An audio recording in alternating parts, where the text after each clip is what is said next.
النبي يلتي بين الله من داني النبي يلتي صلى الله عليه وسلم وصعد على جبل الصفا ونبي هيرن ويا الصفا ونادى بأعلى صوته وإيوني دان مقطون يا صباحا وإيوني يا صباحا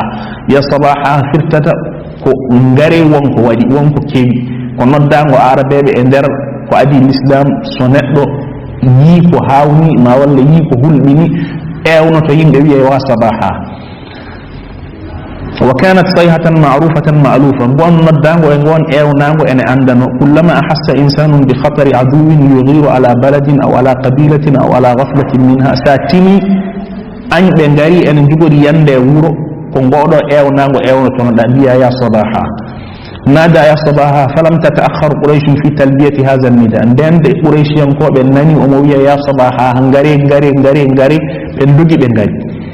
wajtama'u ilayhi bayna rajulin yaji'u ilayhi wa bayna rajulin yab'asu ilayhi rasulahu be ngari be gaddi koye mun en wobbe newi be enen ngara kettade annabi fa qala rasulullah sallallahu alayhi wasallam annabi ndende be ngari be kawri to makko do o ya bani abdul muttalib ya bani fihr ya bani ka'b ara'aytum o ewni kinde e nder mabbe o ewni leƴƴi e nder mabbe o ya bani abdul muttalib e hemon bibbe abdul muttalib ya bani fihr e hemon bibbe fihr ya bani ka'b e hemon bibbe ka'b ara'aytum law akhbartukum anna khaylan bi safi hadha al jabal on ji'i somi wi modon puccinani nde caggal ndeɗo hayre turidu an tughira alaykum puccini ne jogori yande e moɗon saddaqtumuni oɗon gomɗinamine ma on gomɗinta annabi wiɓe min somi noddi moɗon on gari mi wi moɗon puccinani less hayre caggal hayre wonde caggal makka puccinani caggal ɗon aɗi jogori yande e moɗon somi wi mon dani oɗon gomɗina ma on gomɗinta كان العرب واقعيين عمليين إنهم رأوا رجلا جربوا عليه الصدق يمبه بماذا أندر ده النبي سنا غونغا بماذا أندر ده النبي سنا هيل فيد بماذا أندر ده النبي سنا مؤيد جيكوجي ندن ده أوي بنداني ندن ده وحالني بدون لو بفوف بنديمو ko kalda ko gonga sa wi min puccine ngara minen min gomɗina tawi annabi ne dari dow hayre omo ndaara ko woni caggal kamɓe ɓe jiyata ko woni caggal nunɗal maɓɓe e andirde ɓe annabi ko gomirante ɓe fof ɓe mbi sa habri min a wi puccine jana e amin min gomɗinte ndende ɗum ɗon وينداني ولما تمت هذه المرحلة الطبيعية البدائية وتحققت شهادة المستمعين بفوق تشيدي ما قوم جرانته قال رسول الله صلى الله عليه وسلم النبي فإني نذير لكم بين يدي عذاب شديد من لكم جيرتين ومؤمن بين يدي عذاب شديد حق لله تشتدي قوم بني الله سنقوم بني الله ناتن الجنة كلامه قوم بني الله ودن ينكو لك تجينقل وكان ذلك تعريفا بمقام النبوة وإذن له عندني النبي جاء النبابة تندني درجة مكوى يحكون النبابة وما ينفرد به من علم بالحقائق الغيبية والعلوم الوهبية تندني غندل الله كيمو وموعظة وإنذارا فواجب جيرتنقول في حكمة عندر نينيال وبلاغة لا نظير لها عندر تيوال غلغن على في تاريخ الديانات والنبوات فلم تكن طريق أقصر من هذا الطريق لا والفف ودانو برنقل رأيدها ينقل دو ودري دو هيرو إيوني بنغاري بندوجي بنغاري o yimi so mi mon puccine jogori yande e moɗon oɗon gonɗina ɓe mbi amin gonɗina an ka kellifaɗo an ka koolaɗo o wi aywa min noon ko jomiraɗo neli kam fewde e moɗon li unzirakum bayna yadi azabin shadidi ɗum ɗo ko annabi waɗi ko ɓuri lattude ɓuri fewde ɓuri feŋde e dendegal ko neɗɗo ne wawi wadde o noddi ɓe ɓe ceetti ko gongirante ɓe ceetti ɓe gandirani mo fenade caggal nde ɓe ceetti ɗum ɗon o haalanimi o wi min ko allah neli kam e moɗon ndende o wi ɓe dani fa sakata al qawm yimɓe ɓe ɓe deƴƴi yimɓe ɓe deƴƴi illa abou lahabin noon deƴƴani fa qala tabban laka sa'ira al yawm o wi bone wodanima kedde ñalawma maɗa ama da'awtana illa li hada ala fof ko noddirɗa amin sana ɗum ɗo abou lahabin ƴatti annabi وقد نبه بذلك رسول الله صلى الله عليه وسلم بحكمة لا حكمة فوقها أن العدو اللدود كامن في نفوسهم النبي فينني بكدي وند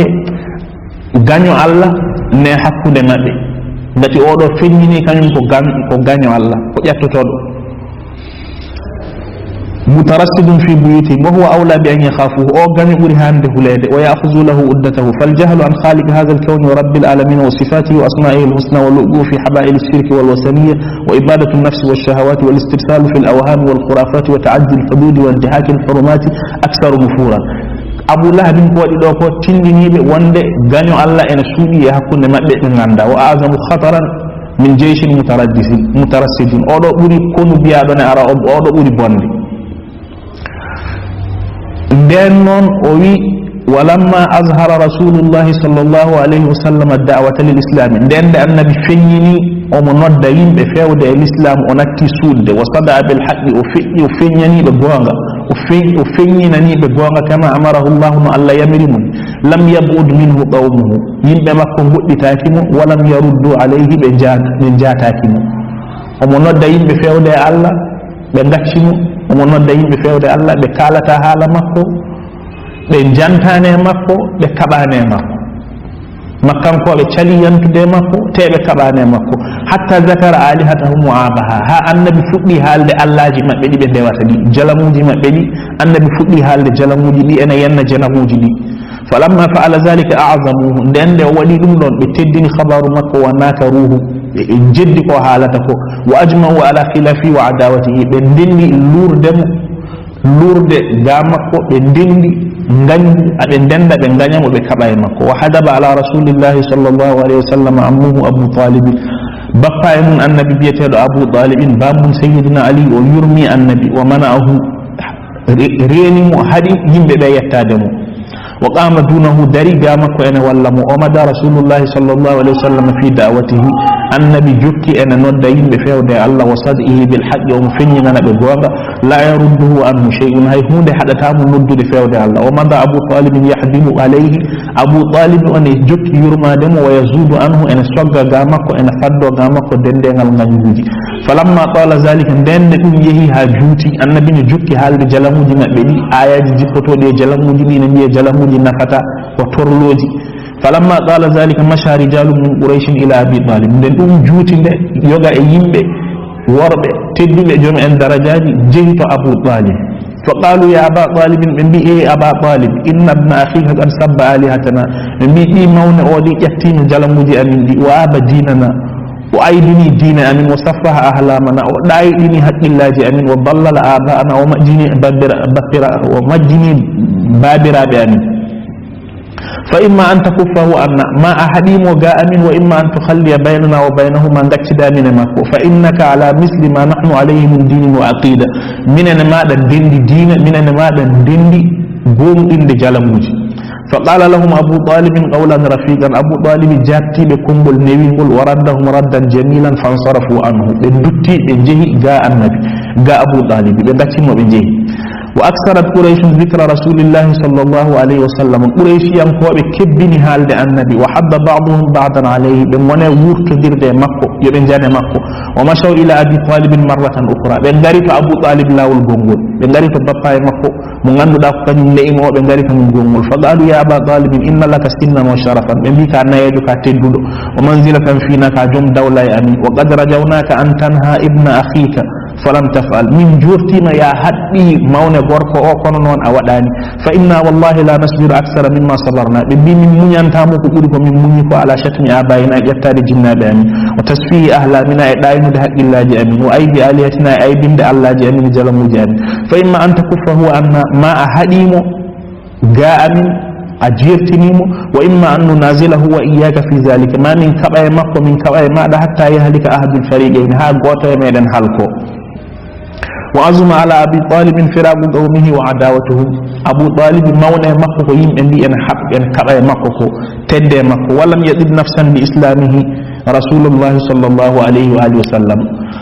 وولاك أتشرد بالنبي وجبراني وأددهم نون كبيكو وأتشرد بالنبي بتورلا دون كونون ويدا كدي حدين مكو وانتني مغانوم فبعث إلى رسول الله صلى الله عليه وسلم ونلا النبي وأر